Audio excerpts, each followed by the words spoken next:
Olá, pessoal! Estou eu aqui de volta e hoje a gente vai iniciar... O que a gente vai iniciar? Nossas dicas para a OAB, para o nosso exame da OAB em Civil e Processo Civil aqui com a professora Nelise e, claro, toda a nossa equipe Master Power de professores. Só que hoje comigo é Civil e Processo Civil, tá? Então a gente vai fazer a nossa primeira dica e depois, cada aulinha, eu vou trazendo umas dicas para vocês. Espero que vocês aproveitem bem. A língua enrolou aqui, tá? Então, vamos embora? Vamos trabalhar? Vamos lá. Nossa primeira dica hoje é sobre o procedimento comum, né? Do procedimento comum do processo civil. Então, vamos lá.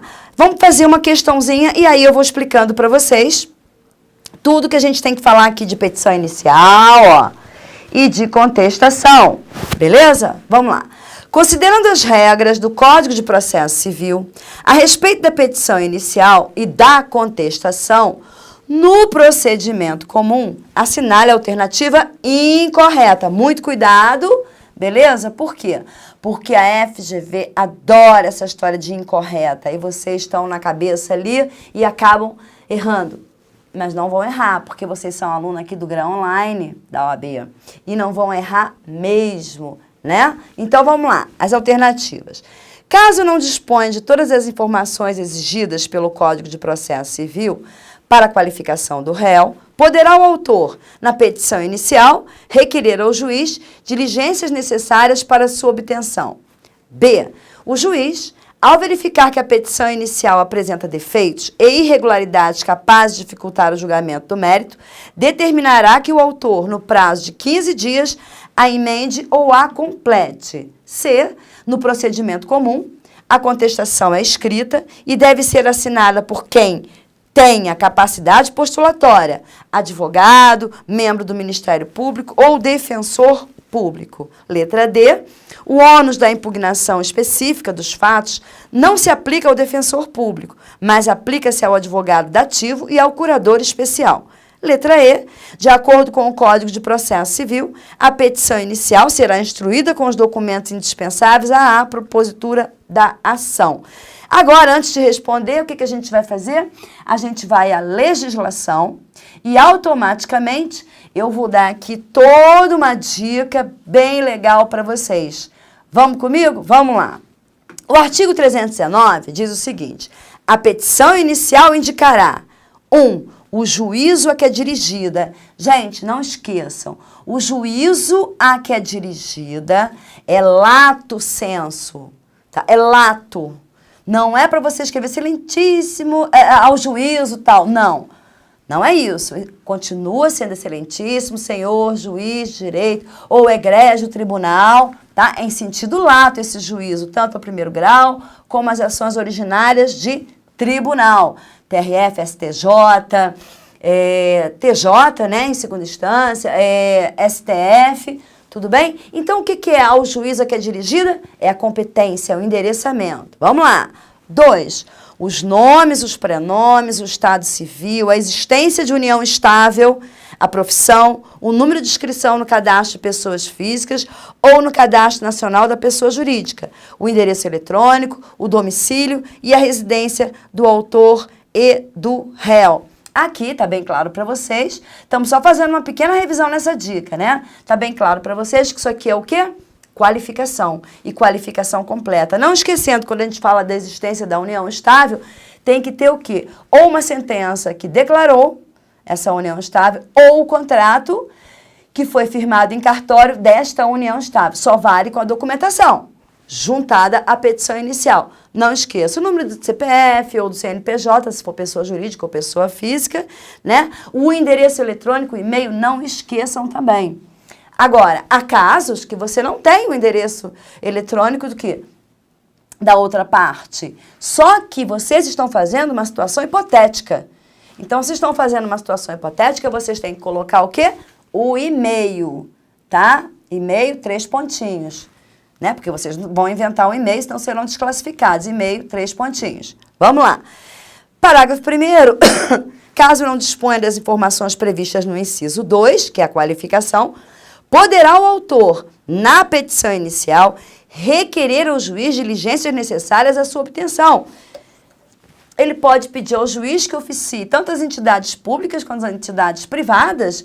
Para quê? Para descobrir um endereço, um CPF, já na própria petição inicial. Beleza? Vamos lá. E o artigo 321, o juiz, ao verificar que a petição inicial não preenche os requisitos dos artigos 319, 320, ou que apresenta defeitos e irregularidades capazes de dificultar o julgamento de mérito, determinará que o autor, no prazo de 15 dias, a emende ou a complete, indicando com precisão que deve ser corrigido ou completado. 321, a gente está falando do quê? Da emenda inicial, não é isso? E só fazendo aqui uma observação. Essa legislação que eu trago aqui, ela não está completa porque ela é referente ao quê? À nossa questão, ao que estamos estudando hoje. A todas aquelas, a linha A, B, C, D e E. Tá legal? Vamos lá. Nota importante para vocês. No procedimento comum, a contestação deve ser apresentada em forma escrita. Também deve ser assinada por quem detém capacidade postulatória. Entretanto, no procedimento dos juizados especiais, lembrando a vocês que a Lei 9.099 de 95, tá? Ela prevalece. Quando for juizado especial, você vai seguir a Lei 9.099, tá bom? Não foi ainda, você não vai seguir o Código de Processo Civil, você vai seguir a lei, quando se tratar da lei dos juizados, beleza? Voltando aqui.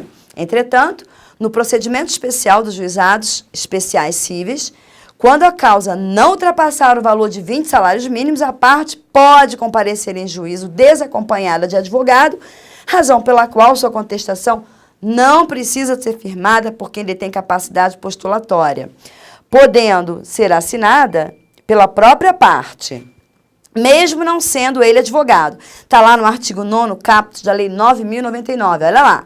Nas causas de valor até 20 salários mínimos, as partes comparecerão pessoalmente, podendo ser assistidas por advogado. Nas de valor superior, a assistência é obrigatória. Então, passando de 20 salários mínimos, a assistência de advogado é obrigatória. E também na fase recursal, somente com advogado. Tudo bem? Isso a gente está só fazendo uma grande revisão e muita dica aqui para vocês, beleza? Vamos lá, artigo 341.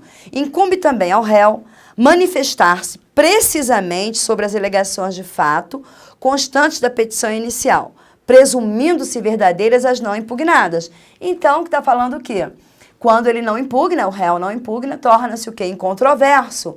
Então, tudo que o autor alegou torna-se verdadeiro. E você já pode, inclusive, isso aqui é outra dica, inclusive, né, entrar com uma petição incidental, requerendo o quê, gente?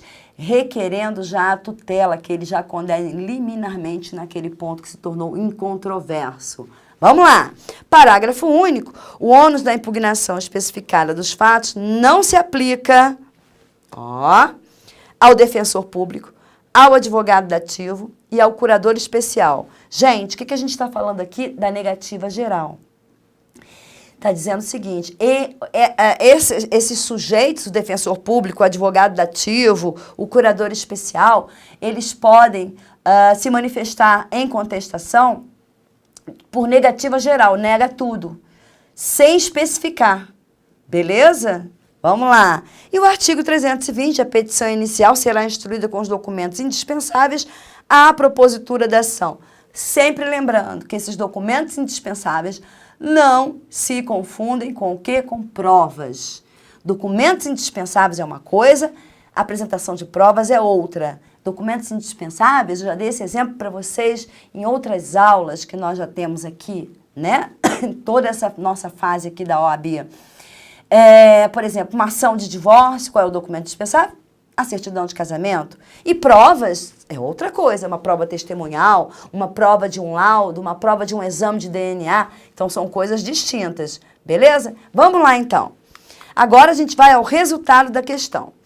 Então, considerando as regras do Código de Processo Civil, a respeito da petição inicial e da contestação, no procedimento comum, assinale a alternativa incorreta.